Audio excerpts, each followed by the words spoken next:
I want to thank you all for coming online with us tonight. I haven't met, I don't think anyone here, personally, but it means a great deal that you would tune in. And I'm just really pleased to have Charles with me tonight. He has testified at committee, and of course we are in the midst of doing a study on the backlog. And I just feel very fortunate to serve in this role, and to get to know more and more veterans means I have a far better insight into what the real issues are, and hoping to assist in any way that I can to make changes along with my colleagues. So we are going to give the floor to Charles to just talk a little bit about your service, Charles. I don't know if you know everyone that you're seeing here or not, but a bit about your service, please, and the circumstances you find yourself in, and then we'll certainly open it up. There's a few questions that I know have come in already, Sure. and have a chance to dialogue on those things. So thank you, Charles, for being here tonight and doing this. You're very welcome, Cathay, and thank you so much for providing this opportunity to create awareness and to push the cause. And the cause is the veterans and their families. I looked at the list very briefly. There are a few names that I completely recognize and some that I don't. I think that's great. Thank you, everyone, for joining Cathay and I for this town hall on veterans issues. My name is Charles Scott. I served 11 years in the Canadian Armed Forces.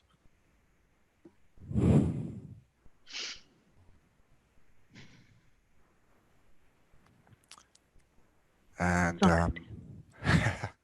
Mm-hmm. I served 11 years in the Canadian Armed Forces, just as the RSVP invitation indicated in Cathy's email. I served overseas in the former Yugoslavia.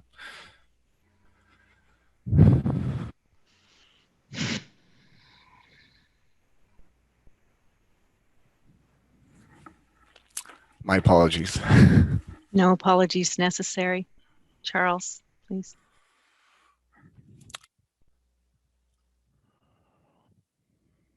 Thank you for your patience, everyone. When veterans advocate for themselves and their families, it's not very easy, and this is a very personal matter for me. And I do appreciate everyone's kindness as I move through this moment right now. Thank you. So I served 11 years, and I deployed operationally to the former Yugoslavia and in Afghanistan. I released from the Canadian Forces in 2008, where I attempted to transition into civilian life. It was not easy. I went through various different job roles. I was a peace officer. I worked in the prison system. I was a peace officer. Then I went into occupational health and safety. I worked for a few companies on the private side, and then at the end of my occupational health and safety career, I was working as a federal public servant with Employment and Social Development Canada. So I was an inspector, and I went into federal industries to enforce the Canada Labor Code. One of them, ironically, is national defense on the civilian side. Yeah, so when I released in 2008, I'll start by there, Cathay, because that's where the story starts. Sure. On my release in 2008, we have these, at the time we had like exit interviews, an out clearance process. And one of them was with a Veterans Affairs Canada employee. And this, during this interview, we spoke about available programs at the time. I don't even remember what they were in 2008.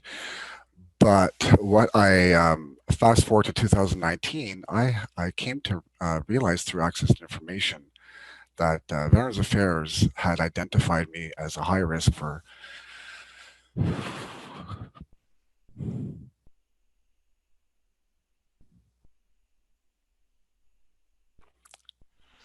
post-traumatic stress disorder. And so I released. I was an honorable release. It was not a medical release. Um, I walked out of the forces with, with a job. It was in construction. I didn't last very long there. Um, then I went in as a peace officer. I navigated through the system of Veterans Affairs on my own. Um, at the time, I had some physical injuries that I was attempting to resolve and work on. Um,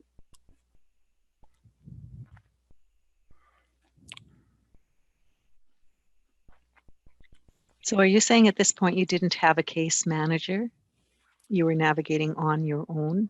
that's right. I was when I released in 2008. It wasn't not until 1 year later that I was diagnosed, and from that point, I believe, I was given assigned a case manager, and then I was put on the rehabilitation program. And later in 2012, I went on the vocational rehabilitation Right. program as my peace officer work was exacerbating my physical and my psychological injuries. That's where I went into occupational health and safety. A lot of military people, navigate towards occupational health and safety, and it was really good at the time for me. However, once I got more heavily involved into it, and especially as a federal regulator, um, I was accompanying my partners and assisting on fatality investigations. So Mm-hmm. it was not a good idea for me to continue that. So in 2018, I took an unpaid leave of absence from my work, as I was no longer able to juggle the expectations placed on me as a parent.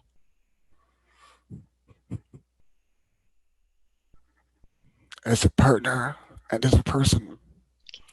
And I think it's important that everyone understands that if you've ever seen me advocate or speak in the past, everyone has commented how I can do that very efficiently. Mm-hmm. But it's at a cost. And I have high capacities that ebbs and flows. And today has been a taxing day on me. So I apologize. And we're going to work through this. So, would you? That is the short of it. I would like to maybe throw it to you, Cathay, to perhaps ask a question, and then I can get back on track if that's appropriate. Sure, absolutely. So what we want to, first of all, thank you so much, Charles. Believe me, it's such an honor for me to even be able to communicate and to hear your story. And I've heard many stories of those who chose to come online tonight as well. And this to me is the most important part of the work that we should be doing, is truly being there on your behalf, so that you aren't in these circumstances that you find yourself in, and having to basically do this so much solo.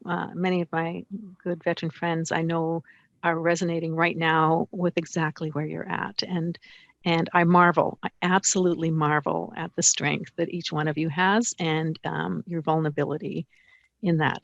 It's an honor to have you here, okay? So no worries there. Thank you. So I think what we need to look at is now, okay, if we jump to 2019, when this new, if you're comfortable with this, Yes. this whole new pension for life thing started happening. And I can tell you at committee, I was starting to really wonder with the dynamics of things, because they said there was this growing backlog.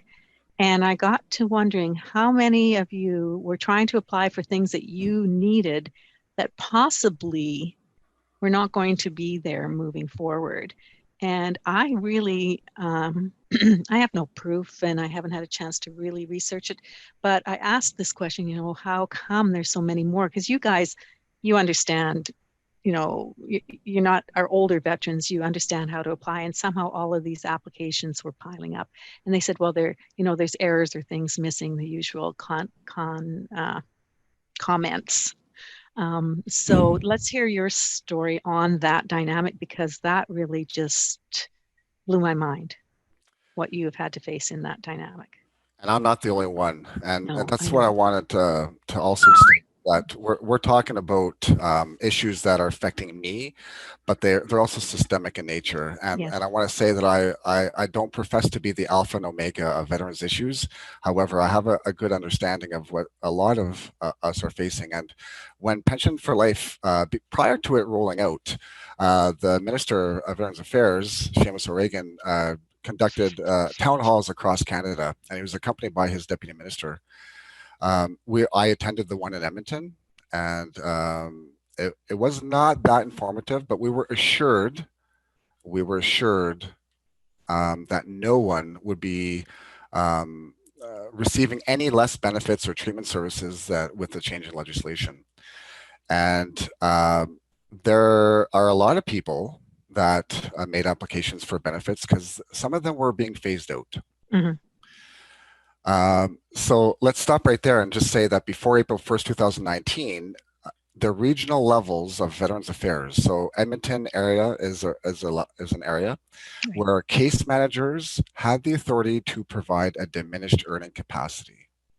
That's the big basis of why I'm suing Veterans Affairs Canada. And with a diminished earning capacity, you could receive a career impact allowance supplement. Right. And so the career impact allowance supplement was being phased out on April 1st, 2019. And an internal memorandum was sent within Veterans Affairs Canada from a high level of bureaucracy stating that when the legislation changes, benefits some of them will be phased out. So if you have a veteran, this was sent, to the veteran service team, Okay. the teams, okay? Right. And the memorandum stated if you have a veteran client who is actively or was previously participating on certain programs, Mhm. or are in receipt of certain benefits, that and you foresee them needing a diminished earning capacity now or in the future, do it now while you have the authority to do it, Right. like provide it to them, and so that they can lock in their financial benefits. So some veterans had some really great case managers, and they had that aspect advocated for them. They received a phone call. Some very prominent advocates within the veteran community received phone calls and were given a DEC for whatever individual reason. Mhm. Some did not, for various reasons, whether their case managers were overwhelmed or indifferent. And in my case manager had terminated their employment at Veterans Affairs prior to the legislation change without notifying me when I had an application for the DEC and the career impact allowance supplement. Was already in receipt of the career impact allowance. Right. So I've had veterans reach out to me. They've showed me letters of decision letters from Veterans Affairs where they've applied for a DEC with CAA SUP in March 2019, and they were denied. But then, the week, very short after in April, they were approved. So yeah, a lot of people knew, and a lot of people didn't know what was going to be impacted with the benefits and treatment services with the Right. legislation change. So the backlog, when people are trying to, it exacerbated the backlog once again. Right. Right. No doubt. So the difference, I mean, I want to look at this, the difference between some receiving the information they needed and others not. There's no clear indication as to why in the world is that happening? Why would you not all receive the same information? Do you depend on your case managers to get information from VAC? And if you don't have that case manager, you're out in the wilderness? Is that what happened to you? I'll speak about my example. It's exactly that. So there was a period of time where my case management was removed when I obtained employment in occupational health and safety in 2013. I did not know that it was removed until later. But then when I was contacting Veterans Affairs to get claims approved or inquire about treatment services, unfortunately the NCCN, the National Call Center Network, the folks that answer the phone, you might get one of them, or maybe at best a veteran service agent. They don't have the knowledge, the training, or the authority to answer most of those things. So that's when I found out I didn't have a case manager and that I was navigating getting Medivie Blue Cross claims approved with no case manager. And my biggest example of that, Cathay, was when I needed a medical device where the grid amount was $300, and you could spend $300 every 3 years for this medical device, and that medical device was not suitable for how I needed to medicate, considering my dynamics with my children. And so I was advocating by myself for myself with Medivie Blue Cross, and I was getting turned down.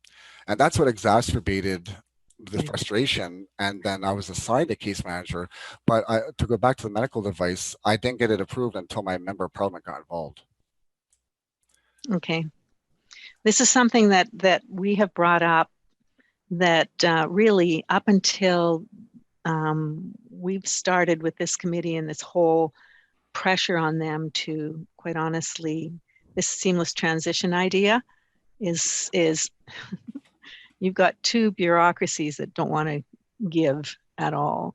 And the reality is that there isn't the willingness to do what needs to be done to make the difference. And I really put that up to the top, because it's the tail wagging the dog as usual. If there isn't people at the top prepared to say, this is where we need to go. And I think you mentioned to me, I mean, we've had so many different ministers over the course of the last how many years. It's shameful. And the people you need to support you. I don't know if we can ask some questions, but I'll ask you first. In just looking at this, and I'm just me, you guys, I have no service experience myself. I'm one of those Canadians that just knows I hugely value what you do and have no desire to ever find myself in the places you've been, and fully believe that there isn't one of you that serves and goes into those theaters that shouldn't come back and be fully cared for immediately and for the rest of your life. So that's just where I'm standing. But case managers, I find, are caught in the middle. They can do some things, they can't do other things, and their workload is such that sometimes you have a good one and sometimes you don't. And that is your point of access, really, if you are in a scenario where you have multiple needs. Would that be accurate? Yes, I have my current case manager. I wish they were all like them. Okay. He has really done a stellar job to advocate for me within the internal operations of VAC, and they very much operate on a secluded island. Mm-hmm. It's very frustrating when my case manager does not have contact emails or contact phone numbers to contact other units to advocate on my behalf and discuss even my file. So yes, without a case manager, for long-term clients such as myself and many of you out there, without a case manager, it's quite challenging, especially when you have certain injuries. We all have considerations, but when you ask an ill and disabled veteran to advocate for themselves and fill out documentation, et cetera, you're not really part of the solution. You're adding to the problem, and that's sexual trauma that we'll talk about after. Yes, absolutely. I'm going to ask a question here. Reg, I don't know who Reg is. Can't see you all at once here. I don't know if he's on the. Okay. Anyways, I will just. Okay. I think this is pointed as much at me as it is to you, but regardless, it says, why is money readily available to those affected by the government's questionable shutdown of our economy due to COVID, and funding not available and so complicated for veterans who have served our country and now need financial help, as opposed as well to immigrants who come to Canada and get immediate financial assistance? So this says so clearly how unbalanced our support of our veterans truly is. And I couldn't agree more that it makes no sense to me. And we have been discussing this backlog, and the truth of the matter is they keep talking about all of this phenomenal money that is available there, but the system is so convoluted. Plus, there's not enough qualified people employed to do the work. if I was running this as a business, we would never make it, right? Because the systems in place are so top heavy and not providing the needs and the services where you need them. Yeah. And you know what, You, Kathy? May I add to that? yep. I know that at the committee, there's lots of talk of getting some immediate funds, to the veterans and their families. And the minister talked about the VAC emergency fund. Yep. Now, I just want to state from my experience attempting to access the Veterans Affairs Emergency Fund, it was a maximum of $300 to $400, I believe, and I had to show almost as much documentation. There's a slight bit of sarcasm here, but almost as much as if I was putting in an injury claim. Right. And it's really not truly accessible to everyone. It's not an emergency fund. You have to show a lot of documentation. Well, and like I said, Vets Canada, when they first opened up down the street on Bezer, where I lived here in Ottawa, in their first 2 months, they had 65 referrals from VAC Canada to deal with emergency circumstances because they couldn't get the money out the door. That's right. So really, that role for VAC to me seems so inefficient that they would do that. From my perspective, in the same ways as health services for everyday Canadians, you should be able to direct those funds yourself to where you want them to go. And so that $1 million, again, I forget who else was in that committee meeting. You're right. Basically, that money should be distributed to the organizations. And again, so often it is veterans helping veterans, right? That really are the most effective means of providing those funds. And if someone isn't doing a good job, you guys talk to each other, right? You wouldn't go that direction. You'd find somewhere that would give you the best care and treatment that you would need. Or emergency funds, when you think off the top of your head, where would you want to go for emergency funds, right? To VAC? No. No. No. In my younger years, I went to like payday loans or whatever, or places with high interest rates. So that's not what you want to do. If we could access quicker funds, especially long-term clients, where they can have their backlog applications fast-tracked, and then later, when the VAC wants to go through a fine-tooth comb, if there's anything that needs to be clawed back, then it can be. There's options available, but it's definitely not meeting the needs. Okay, Paul Miller has his hand up. Hi, Paul. Did you have something you wanted to ask or say? I want to add something. You mentioned how if you were running a business, this isn't how you would run the business. No. It's being run exactly like a business. It's being run like an insurance company. Okay, yes. And insurance companies, despite the fact that the law says you have to give the benefit of the doubt to the insured person, the paperwork from insurance companies is so similar to that of VAC. And the statistics are something like 80% of people that have an insurance claim, whether it's motor vehicle or long-term disability, will not make a claim because of the abundance of paperwork. Right. So this is all designed to defeat the person. And until the government is going to make it readily easy for people to go in and not have this belief that if I can't see the injury, you're faking. Yeah. I mean, no, it's so identical to an insurance company, and it's terrible. And so they are running it like a business. It's just not. This is not the business. I should have maybe clarified that. There's no question that I totally agree with you on that. It is delay, deny, wait till you die. It is the makeup of an insurance company through and through. There's no question. And you're right. You're absolutely right. I agree with you. I guess what I'm saying too is the way that it's set up to fail, even with the lack of with the way it's set up right now, there is no way that you get very few people who are able to do the job and do it efficiently because they're handcuffed every direction they go within the system. Can I just want to add one other thing? I mean, what I found with VAC with the case managers that I've dealt with for some clients is that, I mean, they're not trained properly. I mean, they don't have the training. Yes. They have way too many files. And when they make a mistake, they don't want to admit it. I spent an hour with a case manager arguing that they denied a client of mine his benefits after we had been at a meeting and they said, no, he's entitled to DEC. I know who you, yes, I agree. Okay, and I kept saying to the manager and the person higher up, why would this person appeal exactly when they're getting the benefit?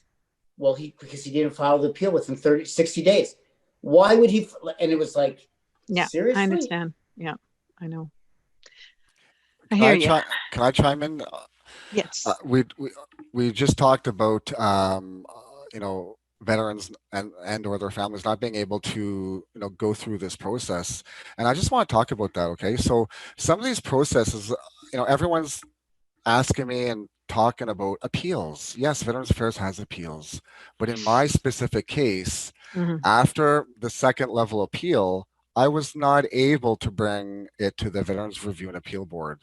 They didn't have jurisdiction to look over DECs and CIA. Okay, so my options were to go to the Office of the Veterans Ombudsman and or file in federal court. So I did file with the Ombudsman, and they have some kinks to work out. And so we filed in federal court. Some people and veterans and their families are unable to go to court. Some of them have courageously taken their case to the Human Rights Commission. So many people give up after the appeals. Some don't even apply. But for those of us, that are able to, it's really hard to get legal representation to go up against the government machine. And then there's 2 or 3 gentlemen that I know that are fighting Veterans Affairs and the Human Rights Commission. So it's very difficult to. Understood. I know. Yeah. Okay. Dave says to Dave Bona, I had an excellent case manager. Then when I was placed on DEC, I was discontinued from having a case manager. Never had a backlog before the new Veterans Charter. Understood. They took the time of payment from receiving the application to when they approved the application. Exactly, Paul. Right, exactly. Okay. So, and Dale says, insurance companies, this is true, can be penalized heavily by courts for unfair tactics. VAC does not face these penalties, which are designed to be punitive in order to stop such activity. Exactly. The truth of the matter is no. Paul's saying no. To penalize an insurance company, the largest punitive damage award in Canada is $1 million. That is the largest. What is $1 million to Aviva, which is worth billions? It's like me giving a nickel. We have terrible law in this country when it comes to punitive damages for insurance companies and corporations. And until that changes, they know they have, it is free reign for them. And pharmaceutical companies. That changes. Oh yeah, pharmaceutical company, all of them. Yeah. Corporate Canada, America, and insurance companies have free reign to do what they want to do. They are not afraid of litigation in this country.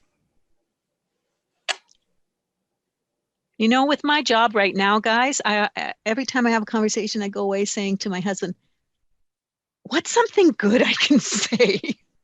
I'm not kidding you, right? Like there's just, this is damaged goods.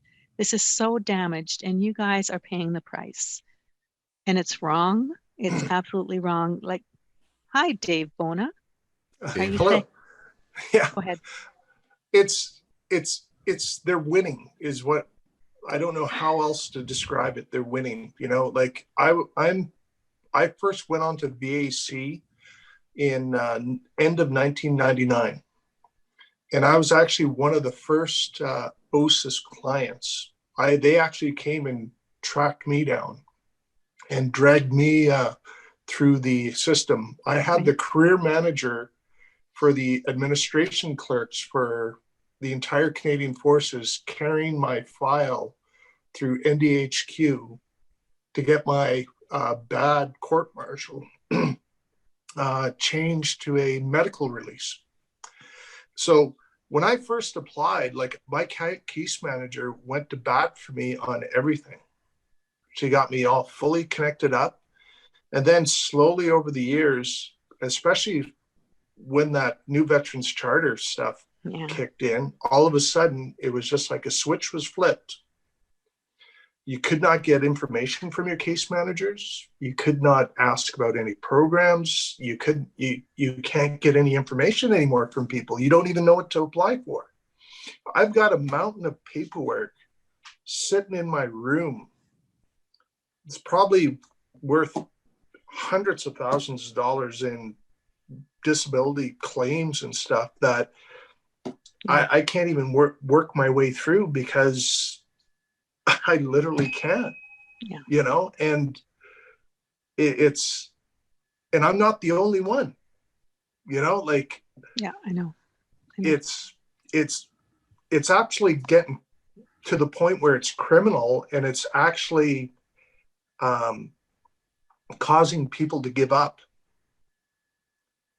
So if you could, David, if you could say what could be done to bring it back to what it was. Thank you. 2 things. Number 1, get rid of all those insurance company executives they hired. Number 1. Mm-hmm. Number 2, put on, when a veteran makes an application for disability benefits, when does the clock start for that payment? Mm-hmm. It starts from the day Veterans Affairs receives it, not when they stick it on top of someone's file cabinet and it sits there for 2 years, and then they finally look at it, deny it, then that guy has to appeal, mm-hmm. which takes another year to 2 years, and then they approve it after 4 years. Get rid of that and reinstate that. There's certain aspects to that Veterans Affairs new Veterans Charter that's really quite odious, and Paul said it best. It's insurance mm-hmm. company mentality. Right. When I used to be able to walk into my Veterans Affairs office with a signed travel voucher from my mm-hmm. doctor and get reimbursed on site. Boom. It wasn't much. It was enough to buy me lunch and cover my gas because I lived out of town. Right. And where this manifested is they expected you to apply online and everything. Like it was beyond difficult for some of us, especially guys with brain injuries and no one there to help them through that. Right. It was ridiculous. And to give you an example of this, there used to be this old veteran that I'd bump into at the VA office. And it was nice. He'd go to the VA office. There was always a couple of old veterans there. You'd sit there, shoot the shit with them, chat with them. And here's the thing. Just a couple of years ago, I think about 1.5 to 2 years ago, I bumped into one of these old vets in Humboldt at the Tim Hortons. And I asked him, hey, how you doing? He goes, oh, I'm not worth it shit. I haven't been able to make it to my specialist appointment in Saskatoon. I go, well, why not? Well, I'm on a fixed income. Mm-hmm. And he goes, I can't afford to pay someone to take me to Saskatoon. Well, I go, why not? Well, he goes, I can't wait the 6 weeks to 3 months for them to reimburse my travel. Yeah. And that's, it's criminal. You've got all this stuff that we can access, but we can't access it. Okay, there, I'm done. Okay, thank you. No. So Charles, I think we need to get to the point here and just discuss a bit too. So where are things at now since your federal court challenge? I just want to say one thing to touch what Dave Bonus said. Sure. Was that I fall under all 3 benefits regime: Pension Act, New Veterans Charter, Pension for Life. The disparity is disgusting. It's in the range of $3,000 to $4,000 per month. What I'm missing out with 3 young children. I just want to mention that. A Veterans Affairs Royal Commission, I support that. Many of us do. That is what will gut out this insurance mentality. Where I'm at right now with my personal lawsuit. We Paul can talk a little bit further about that if he wishes to, but we just received a statement of defense. Yeah. Not surprising that Saw that. they stated that they don't owe Canada does not owe me or veterans the utmost good faith, and if they do, well, then they said that they've already done it. So it's Paul is my legal representation on this and on the Norfolk and Mass tort. So if he has any more to say on it, he can. Paul? I don't like to talk too much about individual cases when they're in the courts. All I'll say, and I said this, Charles, he saw the statement of defense and was upset. I said, don't be upset. It was all boilerplate. They say this to everybody. It was right out of the insurance playbook. I mean, the reason you have a lawsuit is because you have a disagreement. So it is a process that we will go through, and it's a situation where I don't think the lawyer for the government or the government itself want to be embarrassed. They don't like to be embarrassed. And so, I'm hoping that we'll be able to sit down at some point with them. And the lawyer seems to be a fine person, a decent guy to deal with, which is always that's the first thing you look for. If the person, wants to have a fight on the first phone call, you're in for a fight. But he didn't want to. He wanted to have a nice discussion. We had that, and we'll see how it goes. Okay, thank you. Thanks, Paul. Yeah, I appreciate hearing that too. I don't know how you guys cope with this. Even on the mefloquine issue, when I first met Dr. Nevin and got to know him and learned about the dynamics of moving this whole thing forward with the mass tort that you're at now with that, he was so pleased with how fast things were moving. And I'm going, you gotta be kidding me, It is slowed down. Yes. So I know one thing that would really help a lot of this, but that's I'm wearing red tonight because I'm a Canadian, by the way. Yeah, there's so many comments here, you guys, and I really appreciate hearing, like Dave said, 2 things that need to be done. We have so many reports. When I came on to Veterans Affairs 5 years ago, they discussed the need to study transition. And I went, oh, well, the last government just did a full study and it was fully supported by all parties. And there's all these recommendations. Why don't we check those out and see if any of them are being implemented? Oh, no, we need to do another study. And I'm just like, oh my word, like there are so many good suggestions there. One thing I do not understand, and we are pushing for, how can you be medically discharged from the armed forces? They have to have a reason for medically discharging you. They have to have the proof that you should be discharged, but yet you're discharged and then you have to go to VAC and start from ground zero to prove that you've been medically discharged. Yeah,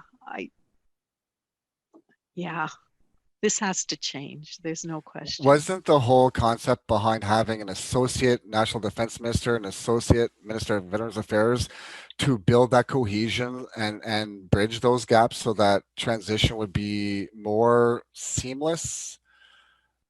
It hasn't. No. They're doing pilots apparently now. A couple of pilots on different things. So yeah, there's a lot of programs that are either being they're redundant, like they're being doubled up, or they're not hitting the mark. So that's something that I had submitted a brief to the committee for consideration on the attribution of service injuries between the Canadian Armed Forces and Veterans Affairs, how they could work collaboratively. It's on the ACVA committee website if anyone's interested in looking more into that. Yeah, good. Thank you. Yeah. And I know that they have these advisory councils. I had a young man come and talk to me who served from a different political persuasion, and which was cool because he basically said, you can have these huge groups that are out there being advisory councils. And he said when Mr. O'Toole took over the file for about 8 months, he said he found a few people to give him good recommendations, And every one of those was seeing the light of day. And I don't understand why we have to have huge, I mean, I know you all need to be heard, and I hope that you share what you want to have heard tonight. I'm seeing a lot of good comments in the chat that we will take and appreciate. But the whole system is just so convoluted. And I know that the last ombudsman, who didn't last very long, and we don't know exactly what all went on there, but why are we not combining these three programs? As you said, Charles, you're under all three systems, Benefits right? regimes. Yeah, the Mr. Dalton had a pretty good Yes, report his report. the week that he resigned. So He got that out too before he resigned, which I thought was very interesting. well done. Yes. Yes. And that identifies me quite clearly, my situation clearly. Same as the parliamentary budget officer that released a report in February Yes. 2019. Myself and quite a few other people, not by name, but by circumstances, are identified in there as losing out on quite a bit of benefits. Right. Yeah, and there's no question that everything needs to be adjusted and streamlined. I would like your comments too on availability across this country. David mentioned some of the challenges in Saskatchewan. I mean, we are all dealing now with an inability to travel. First of all, we've lost our bus system, which to some degree you can't argue with because there wasn't a lot of ridership, but just to be provided what you need to be able to get to where you need to go. And that type of thing to me just seems so basic. And we also have a problem right now. I don't know, COVID dynamics, just for my mom, who I lost my dad in February and she was hiding that she had this condition. Well, then COVID hit and she is just now starting to get help for a very serious health issue. And you guys, in the midst of all of this, trying to make your appointments, you cannot do it. And there's lots of people that are having a hard time with their treatment. You bet. Yeah. I'm one of them. So what's next? What's next? Yes, Paul. Well, this is kind of before the courts. We don't need to go. No, I mean, I'm sorry. No, I'll just tell you. I mean, the next thing is going to be, I'm going to, at some point, probably early in the new year, pick up the phone and say to the lawyer, "Do you want to sit down and chat? Do you want to sit down and chat? If he doesn't, move on to discoveries, get their documents, and see what's going on." Okay. Because right now, I mean, this is a case. I mean, these cases with VAC, it's about money. Yeah. The veterans need their money. Yeah. I have to say too, we don't hear unless you guys tell us. It's interesting because I didn't know that just before Christmas last year, one of my veterans whose wife was getting psychological care got told by her doctor, "It's good you're here because you don't get this in the new year." What? And that's how he came and spoke to me, and we found out that they were making these changes without I don't know why they make these changes. I firmly believe if we did what was right off the bat, right from the start, and you know what? Benefit of the doubt, thank you, we would not be facing the extreme issues across this country in regards to serving. I mean, it amazes me how many of you I speak to and you say, "No, I'd still serve." Yes, I would still serve. Because the problem was, is what you deal with even there. But, a lot of the guys and the gals are very gracious in how much they share with me. But the reality is that it's, well, like you're saying, Charles, it's a sanctuary trauma. It's being, and in your case, John, that is just, yeah. So those are the issues that we need to deal with. It's one thing, I know the armed forces has its issues too, but you serve there and you come home. Oh my word, this has got to change. So when Ottawa can put a terrorist ahead and pay him out for things that have happened. So yeah, I hear you. The money is not the issue. It's That's not the thing money. I don't understand. It's not. No, the money is not the issue. Look where money is going right now. The amount of money overseas. You guys, yeah, circumstances where, well, my kids and grandkids and great grandkids are gonna be dealing with where things are at right now. But that being said, this should be the priority. Seniors who do not have resources should be the priority, and ensuring that we take care of the vulnerable. To me, this is the first responsibility of the federal government when it comes to the people of Canada. So, and you guys are right up there. So, oh, We have more where is questions. it? Oh, okay. Oh yes, this is an individual in my writing, Elmer. I'll meet up with you later, Elmer. I have to follow all of you guys on Facebook, and you can shout at me anytime you want. Right, Dave Bona? My name is Elmer Russell, and I live in your riding in Saltcoats. Thank you for taking the time to set up this town hall and take my question. I'm a 20-year veteran of the RCMP and have several diagnoses that have led to assistance by Veterans Affairs since 2015. From the get-go, the clerical process has been nothing short of a nightmare at best. In February of 2016, I was diagnosed by a psychologist at the Edmonton office of the Operational Stress Injury Clinic as having PTSD, among other issues. As of February 2021, it will be 4 years since the matter was reassessed for financial adjustment. Each time I get in contact, I receive the same response that the file is in process. Having nothing to do with the money itself, I do need a plan for the near future as I still have children at home. And as assessed by Cynthia Baxter, a forensic psychiatrist in Calgary, I should not return to work. In short, what recourse do I have to expedite the file process and receive due attention to the matter of the long delay?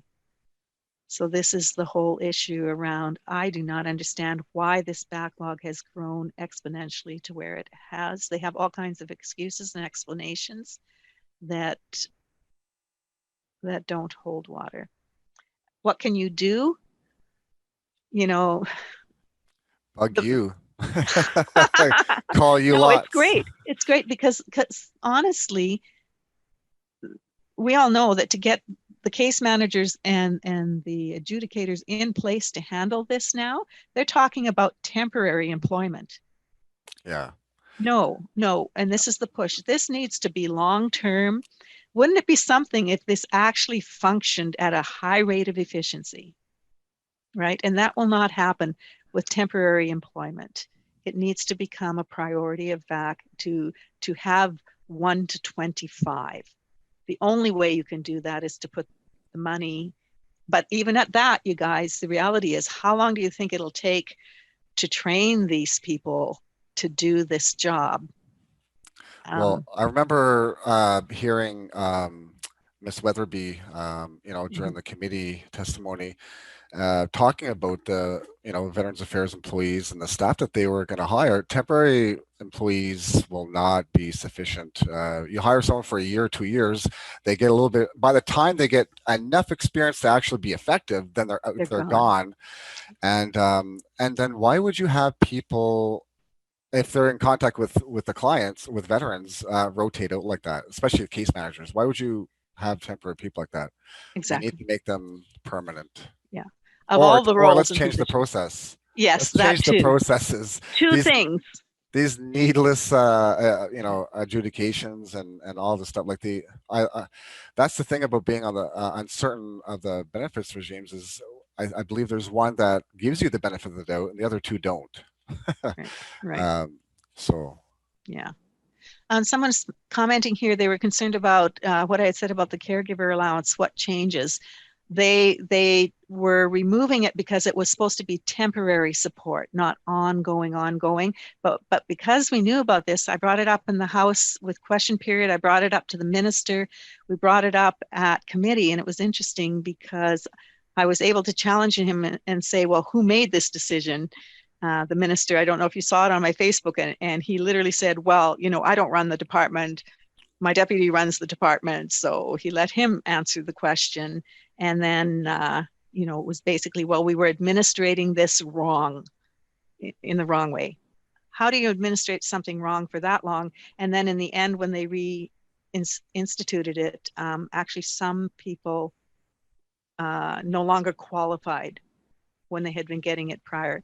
So there's just things like that that make your head roll. So, and same with the support for family members, and not just spouses, but children as well. You guys, I can only imagine sometimes the stress involved in seeing your kids suffer because of your circumstances. I mean, you know, the guilt of a parent is high enough already without those dynamics in your life, and those kids, your spouses, need that mental health care. And so we were able to push on that, and they reinstated it to what it was before. But that all came out of that individual who had killed the police officer and ended up in prison, and they gave him VAC funds because his dad was a veteran and he was an adult, and there was funds available in prison.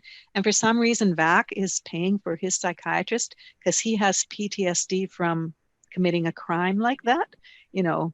So we were able to push back on that, and in some cases, it does make a difference, at least in the you know, the immediate, to shut these things down, because Canadians' public opinion works with you guys. So again, if there is something that you're experiencing, can I handle all this? Yeah, probably not, but I'll try. And this is something that we've stressed as MPs. Why do we as members of parliament have access to Canada Revenue Agency, immigration, all these different departments to help people in our constituency to get the care they need, but they have never included Veterans Affairs in members of parliament's offices? And I've been sending out notices. If you have veterans who come into your office, because I've had a couple of people tell me, honestly, you guys, you know, when you're up to here, sometimes you're a little scary.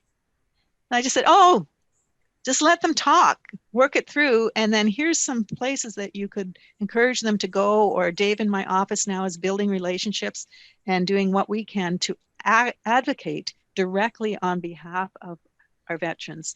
And in my case, because I'm on VAC and Veterans Affairs Committee and things, I'm not here just for my riding, which is still very, very important to me, but in a more broader sense, I wanted to be able to open up to be there to hear what needs to be challenged in individual cases. And we've been able to make a difference to some degree here and there. So, you know, that should be our role as your members of parliament as well. And you mentioned that, right? That it took getting your veterans or your MP.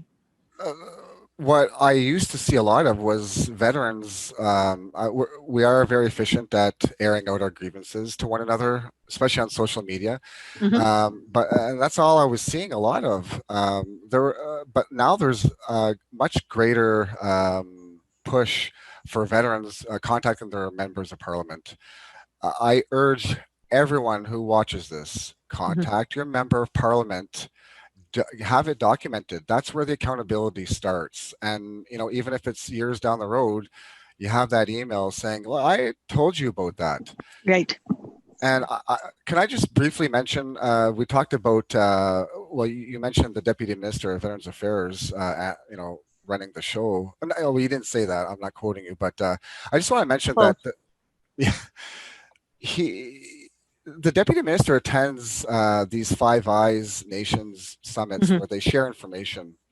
So what another great example of sanctuary trauma is where we have allies within the Five Eyes community that are settling their Mefloquine issues. Okay, this knowledge, this research, everything has been out there for a long time. So Canada is not blinded by this. They know it's there.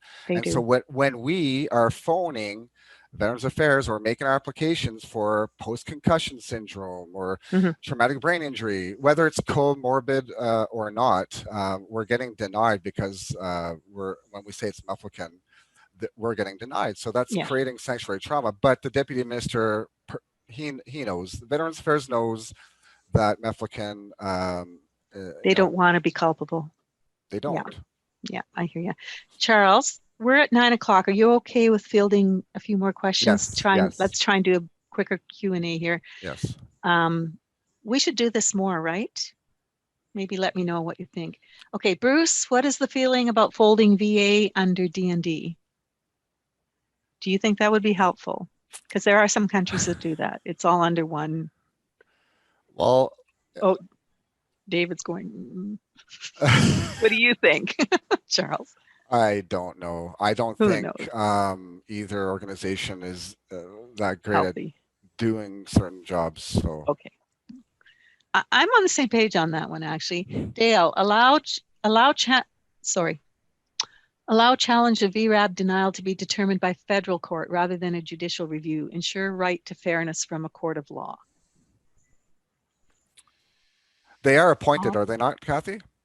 The VRAB They are members? appointed. What I hear quite often is it's very frustrating because once again, you have people who are appointed who really don't, they don't have the credentials, should we say it that way?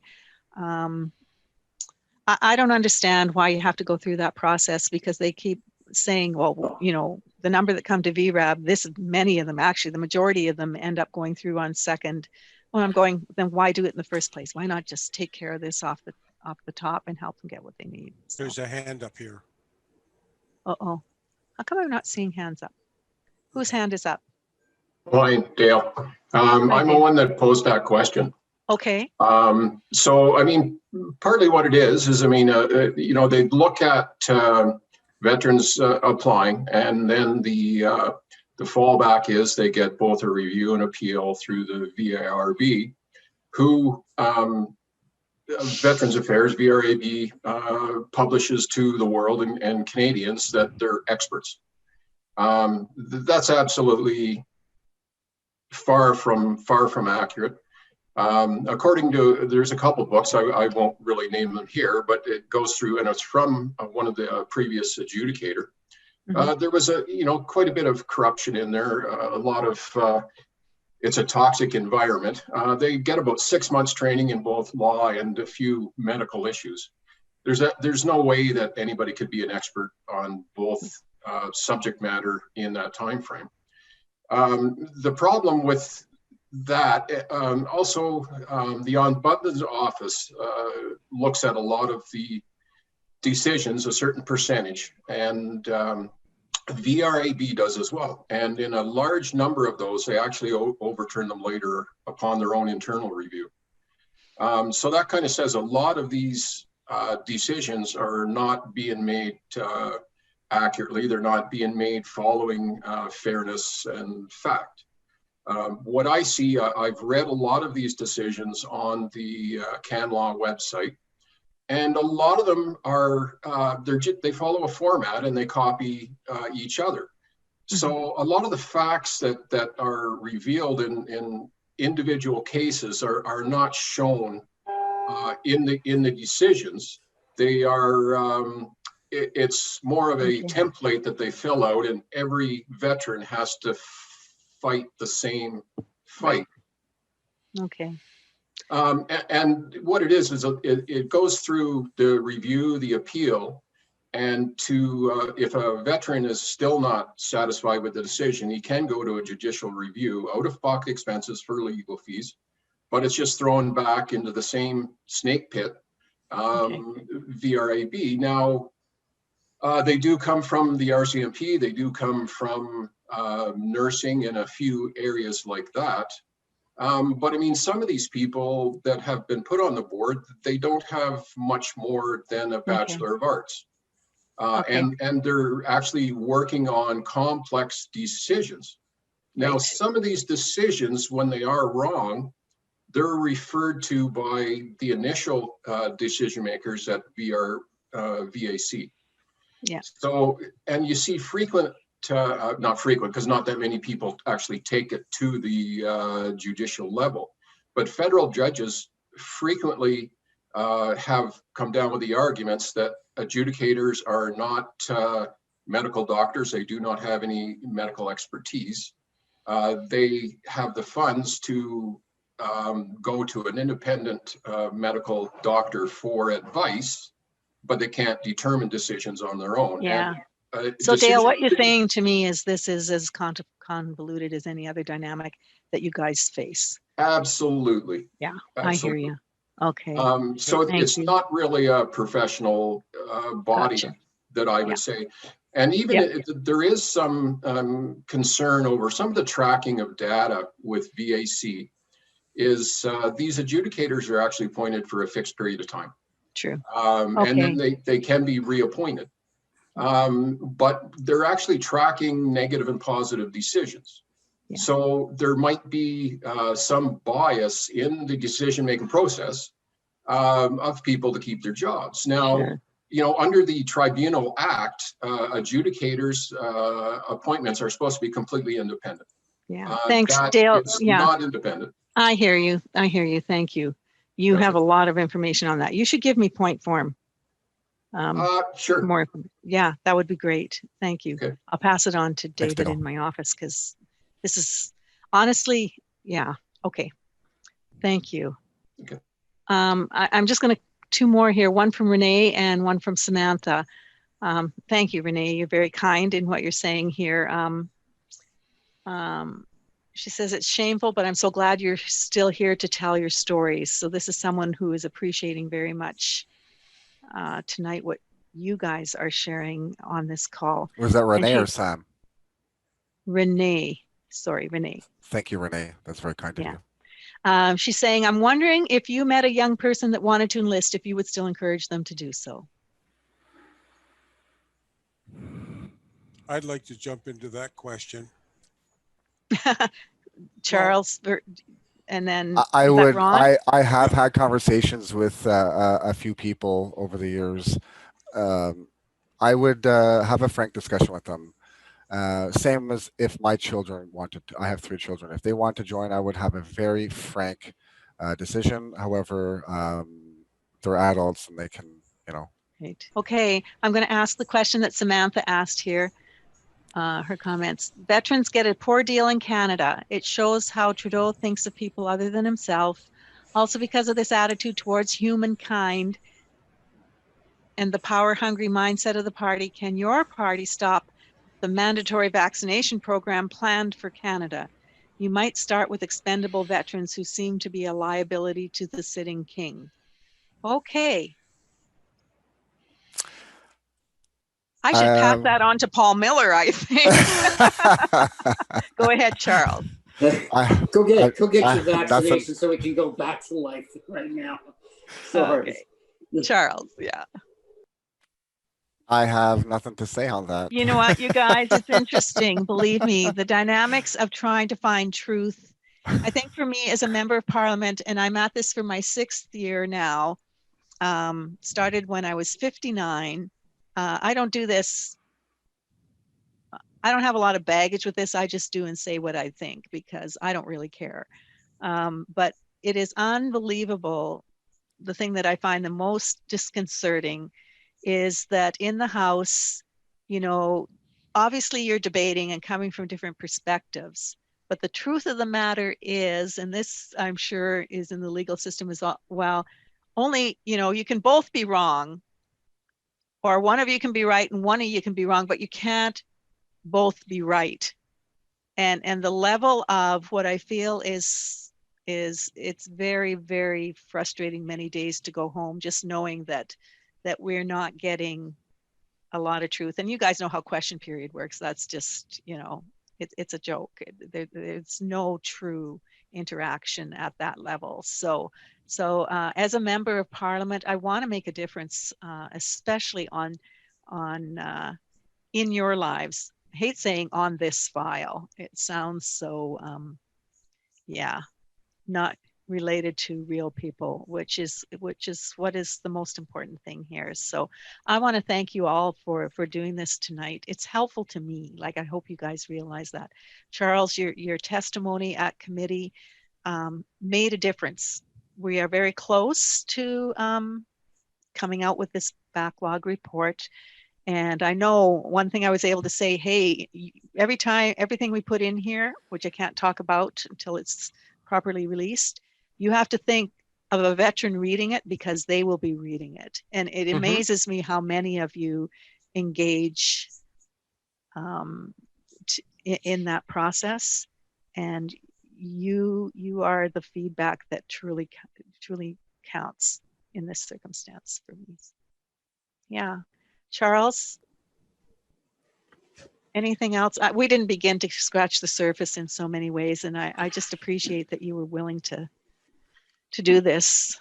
Yes, I'm very grateful. I'm very appreciative, Kathy, that you reached out to you know host this town hall.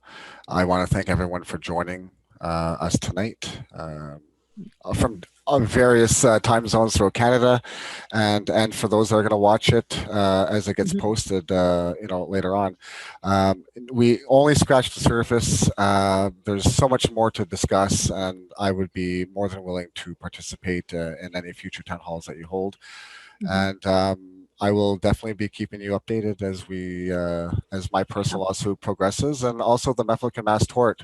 And I just Yeah. want to say, for those soldiers or RCMP members that have taken Mefloquin, there is the Mefloquin Mass Tort that is ongoing right now.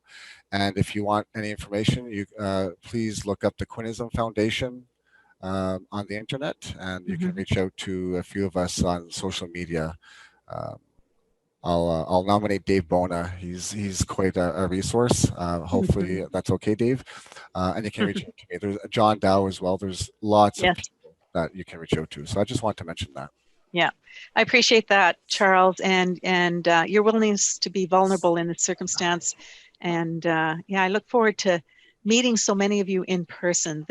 I'm thankful for Zoom, but it's not, it doesn't have that same sense of face to face. But regardless, please know that we're working on our side of the floor here to change things. And I know you hear that a lot. And I still got to say it. And I know that Paul Miller, who's on the call tonight as well, I appreciate Paul. I met you at the Mefloquin rally 2 summers ago when we could meet face to face, which we did in Edmonton. And I'm going to put a shout out because the next one is in Saskatoon next year. That's in my neck of the woods. And I think it's made a big difference going to different places, because my goodness, you guys can't all get to Ottawa. And we're not going to stop. We're not going to stop until all the things that should happen around that file, and that the recognition of what this drug has done to many of you. And we lost a good civilian friend as well in my friend Bev, who took her own life eventually, and she took it as a civilian going overseas. And the Surgeon General's report literally said this does not, as we change to a drug of last resort, does not impact its use for civilians in Canada. I just about fell off my chair. So yeah. Anyways, thank you, Paul, as well. Everybody. So I think we'll call it a day. One more Zoom meeting for me in about an hour. So appreciate you all, your service, and your willingness to take part in this. Stay tuned for the presentation, and we'll do this again. Thank you very much, Yeah, everyone. Charles. Thank you very much. Okay, Thanks, John. take care. Thanks, Ken. Good night, everyone. Good night.